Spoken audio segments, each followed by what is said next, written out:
everyone, myself Vivek Maurya. I welcome all of you to my YouTube channel. Currently, I am a third year MBBS student at Motilal Nehru Medical College, Prayagraj, Uttar Pradesh. Okay, so today's topic of discussion is going to be on the GFR. तो हम इस video में बात करेंगे कि GFR regulation की mechanisms क्या क्या होती हैं, ग्लोमेरुलर अपैरेटस क्या होता है, ओके, और रेनिन एंजियोटेंसिन एल्डोस्टेरोन सिस्टम कैसे वर्क करता है. तो इन सारी चीज़ों को हम डिटेल में डिस्कस करेंगे. ठीक है. So in this video I have covered each and every point of the NCERT. So this video is absolutely helpful for the NEET UG student. Okay, so do watch it.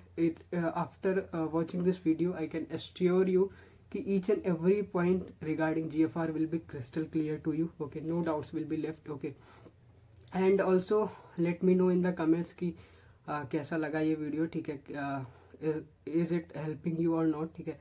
बाकी यार, as you know कि just I have started this channel, तो do like it, subscribe it and share to your friends as well. ठीक है, so that you know this video can help others as well. Okay, and I will be uploading this type of videos. Okay, so चलो start करते हैं video. Just enjoy this video. Okay okay, so आज हम discuss करने वाले हैं on the topic of glomerular filtration rate का regulation. Okay, so how this glomerular filtration rate is actually regulated. Okay, तो सबसे पहले मैंने पहले अपने प्रीवियस वीडियो में डिस्कस किया था कि नॉर्मल ग्लोमेरुलर फिल्ट्रेशन रेट कितना होता है. तो normal glomerular filtration rate 125 ml पर मिनट होता है. ये हमें पता है. ठीक है, पहले से पता है.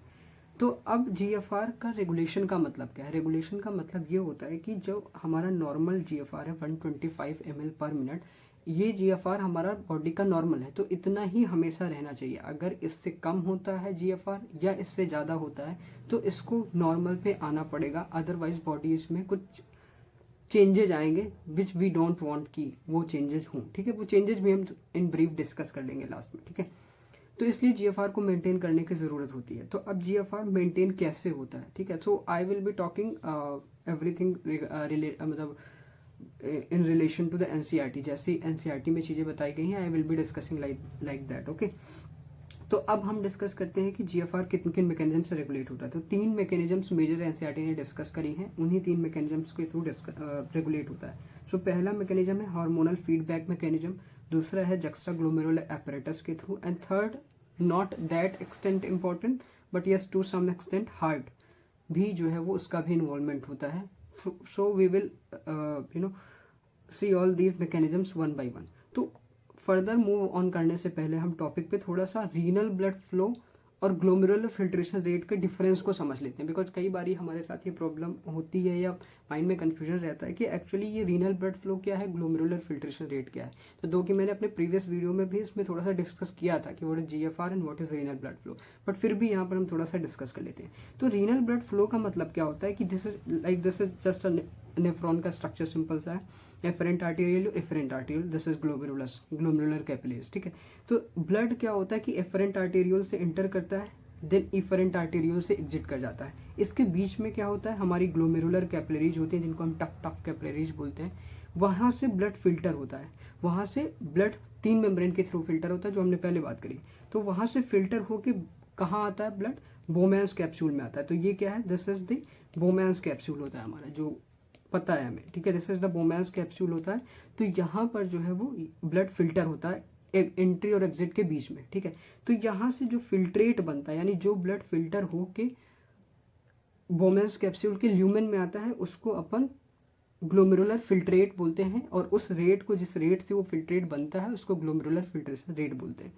रीनल ब्लड फ्लो क्या हुआ, रीनल ब्लड फ्लो हुआ कि जितना ब्लड एफरेंट से इफरेंट में, एफरेंट आर्टेरियल से इफरेंट आर्टेरियल तक पास हुआ, तो उसे रीनल ब्लड फ्लो कहते हैं. 1 मिनट में जितना ब्लड पास हुआ, जो कि हमारा 1100 से 1200 ml पर मिनट होता है. ठीक है, तो अब हमारे पास 2 ही कंडीशन होती हैं. ठीक है, एक या तो कॉन्स्ट्रिक्शन, एक या तो डायलेशन. ठीक है, एक कंडीशन क्या है, या तो एफरेंट आर्टेरियल कॉन्स्ट्रिक्ट करेगा या इफरेंट करेगा या दोनों करेगा. दूसरी कंडीशन क्या होती है, या एक कॉन्स्ट्रिक्ट करेगा, एक डायलेट करेगा. ठीक है, तो ये 2 कंडीशन. तो अब हम देखेंगे कि किस कंडीशन में एफरेंट आर्टेरियल के, मतलब किस कंडीशन में रीनल ब्लड फ्लो बढ़ता है या घटता है और किस कंडीशन में जीएफआर बढ़ता है घटता है।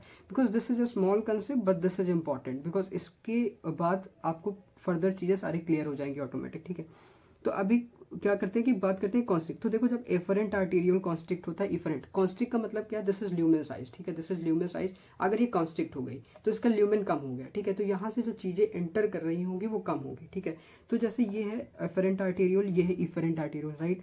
तो एफरेंट आर्टीरियल का ल्यूमेन ज्यादा होता है इफरेंट आर्टीरियल से, दिस इज फिजियोलॉजी। ठीक है, कि ऐसे ही स्ट्रक्चर है, एफरेंट आर्टीरियल का ल्यूमेन ज्यादा होता है in comparison to efferent arteriole. Even though अगर एफरेंट, चाहे एफरेंट आर्टीरियल कॉन्स्ट्रिक्ट होता है चाहे इफरेंट आर्टीरियल कॉन्स्ट्रिक्ट होता है, दोनों ही केसेस में से अगर एफरेंट आर्टीरियल कॉन्स्ट्रिक्ट हुआ तो यहाँ से एंट्री ऑफ ब्लड कम होगी। ठीक है, अगर इफरेंट आर्टीरियल कॉन्स्ट्रिक्ट हुआ तो यहाँ से एग्जिट ऑफ ब्लड कम होगा। ठीक है, जब एग्जिट कम होगा तो अगर मान लो सिर्फ एफरेंट आर्टीरियल कॉन्स्ट्रिक्ट हुआ, ठीक है, बट एफरेंट नहीं हुआ, तो तब भी जो है वो in that case also renal blood flow जो है वो कम हो जाएगा। बिकॉज एंट्री तो कर रहा होगा ब्लड, अगर सिर्फ इफरेंट आर्टीरियल डायलेट कॉन्स्ट्रिक्ट किया है तो ब्लड एफरेंट से एंट्री तो कर रहा होगा बट इफरेंट से एग्जिट नहीं कर रहा होगा, तो अल्टीमेटली जो रीनल ब्लड फ्लो होगा वो कम हो जाएगा। तो ये दिस सिंपल सी कंडीशन है कि अगर एफरेंट आर्टीरियल का चाहे कॉन्स्ट्रिक्शन हो या इफरेंट का कॉन्स्ट्रिक्शन हो, दोनों के केस में रीनल ब्लड फ्लो डिक्रीज करता है। ठीक है, अभी हम जीएफआर की बात नहीं कर रहे हैं, अभी हम सिर्फ रीनल ब्लड फ्लो की बात कर रहे हैं।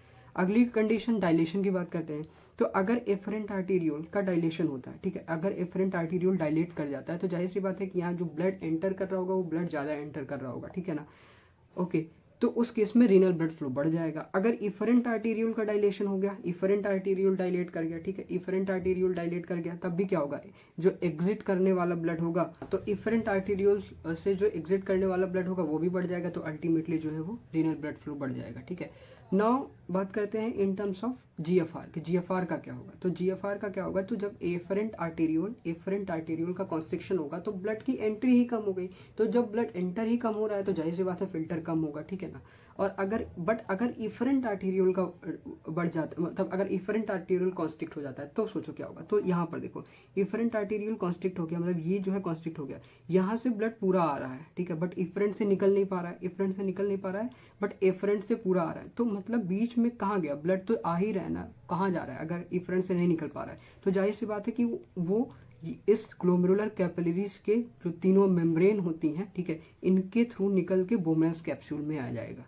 ठीक है, तो यही बोमेन्स कैप्सूल के ल्यूमेन में आ जाएगा, यही तो जीएफआर होता है, तो मतलब जीएफआर बढ़ जाएगा। तो मतलब जब इफरेंट आर्टीरियल का कॉन्स्ट्रिक्शन होगा तो जीएफआर बढ़ जाएगा। ठीक है, इफरेंट आर्टीरियल का कॉन्स्ट्रिक्शन होगा तो जीएफआर बढ़ जाएगा, और एफरेंट आर्टीरियल का कॉन्स्ट्रिक्शन होगा तो जीएफआर घट जाएगा। ठीक है ना, तो ये समझ आ गया कॉन्स्ट्रिक्शन। अब इसी तरह डायलेशन देख लेते हैं। तो एफरेंट आर्टीरियल का अगर डायलेशन होगा तो जीएफआर बढ़ जाएगा क्योंकि अब ब्लड ज्यादा आ रहा है। बट अगर इफरेंट आर्टीरियल का डायलेशन होगा तो क्या होगा, इफरेंट आर्टीरियल का डायलेशन होगा तो जीएफआर घट जाएगा, ना कि बढ़ जाएगा। बढ़ रहा था इफरेंट आर्टीरियल के कॉन्स्ट्रिक्शन के साथ, बट जीएफआर घटेगा इफरेंट आर्टीरियल अगर डायलेट होगा तो। क्यों, क्योंकि यहाँ से सारा मतलब जो ब्लड एंटर कर रहा होगा उस फिल्ट्रेशन, क्योंकि हमने ये भी बात करी थी कि फिल्ट्रेशन होने के लिए फिल्ट्रेशन प्रेशर चाहिए, तो वो प्रेशर ही कहाँ डेवलप हो रहा होगा, तुरंत ब्लड, क्योंकि इफरेंट आर्टीरियल को वॉल्यूम बढ़ गया, ल्यूमेन बढ़ गया है, तो वहां से तुरंत सारा का सारा ब्लड निकल जा रहा है। तो I hope this thing is clear. अगर थोड़ा सा कंफ्यूजन हो रही है तो एक बार रिपीट करके देखो तो चीजें क्लियर हो जाएंगी। ठीक है,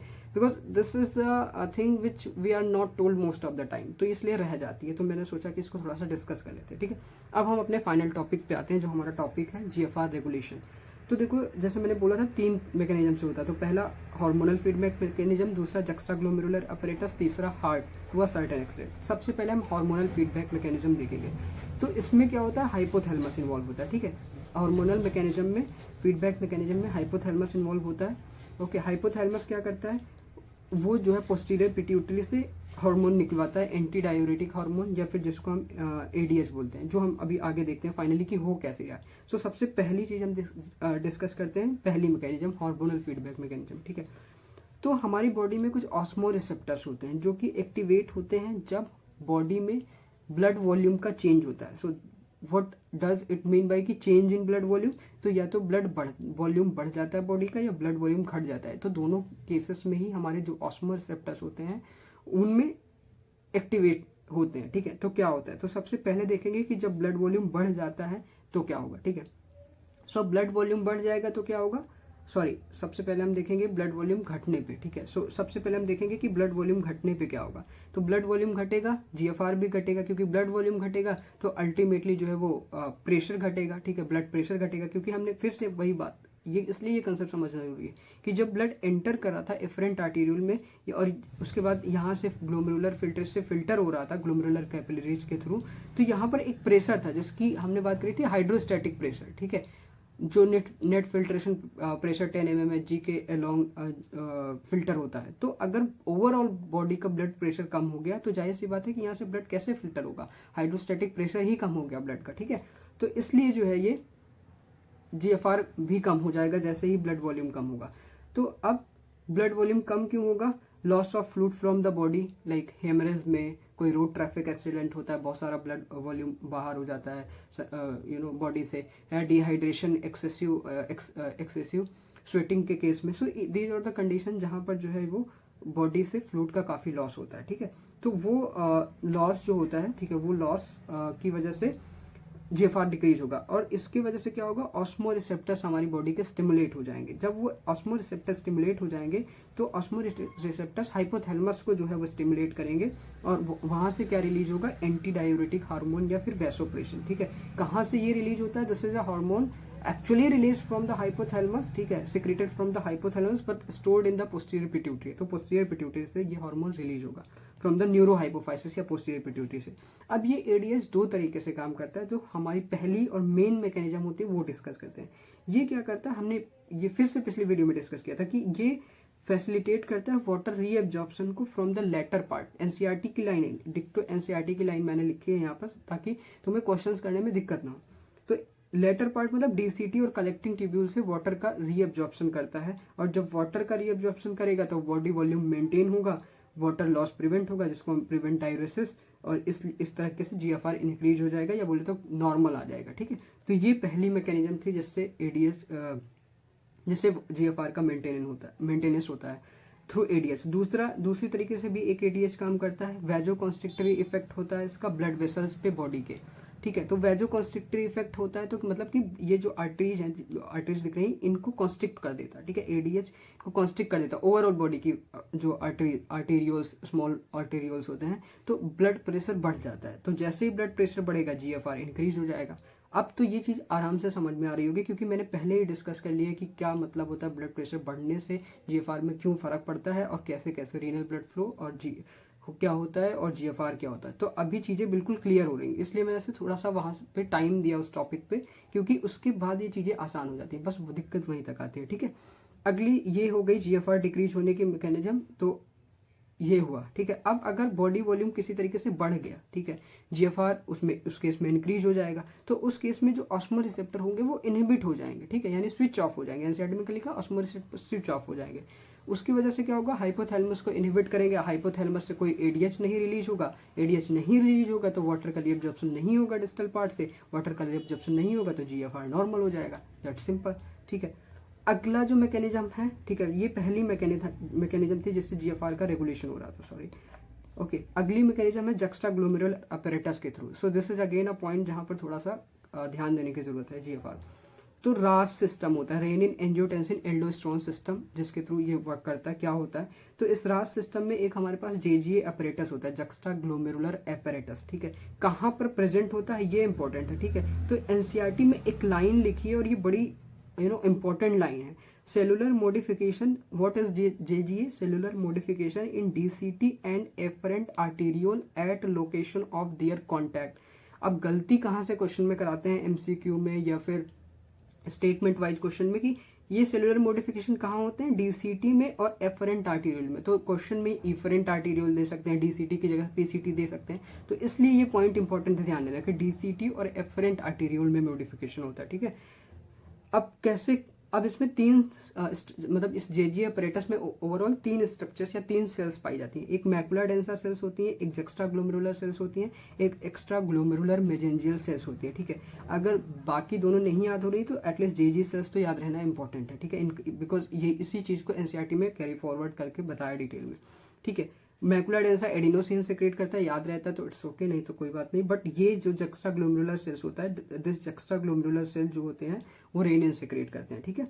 अब कैसे काम करता है वो हम देखते हैं इसमें, ठीक है। अब रेनिन में भी ध्यान देना, ये रेनिन जो है वो RENIN है, ठीक है, बिकॉज एक GIT में भी रेनिन होता है, वहाँ डबल N होता है, तो ये भी क्वेश्चन जो है वो मिस्टेक होती है, कराते हैं ऑप्शंस में देके, ठीक है, तो ये ध्यान देना।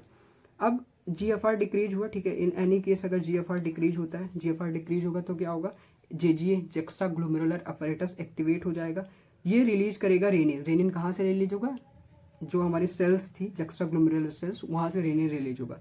रेनिन क्या करेगा, एक एंजियोटेंसिनोजेन को एंजियोटेंसिन 1 में कन्वर्ट करता है, ठीक है।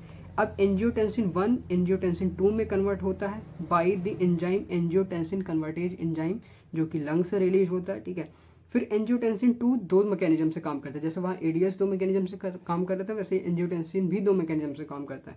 पहली मैकेनिज्म क्या होती है कि ये एल्डोस्टेरोन रिलीज करवाता है एड्रिनल कॉर्टेक्स से, ठीक है, एड्रिनल ग्लैंड होते हैं तो adrenal cortex middle, adrenal cortex से एल्डोस्टेरोन रिलीज कराता है, और वो एल्डोस्टेरोन करेगा क्या, सोडियम का रीअब्जॉर्प्शन करता है DCT और कलेक्टिंग ट्यूब्यूल से, ठीक है। और इस तरह जब सोडियम का रीअब्जॉर्प्शन करेगा तो सोडियम के अलोंग जो है वो वाटर भी रीअब्जॉर्ब होके जाएगा, तो जो ब्लड वॉल्यूम कम हुआ था वो ब्लड वॉल्यूम बढ़ जाएगा, और अल्टीमेटली GFR बढ़ जाएगा, मतलब नॉर्मल पे आ जाएगा, ठीक है। तो ये थी एंजियोटेंसिन 2 की पहली मैकेनिज्म जिससे ये काम करता है, ठीक है।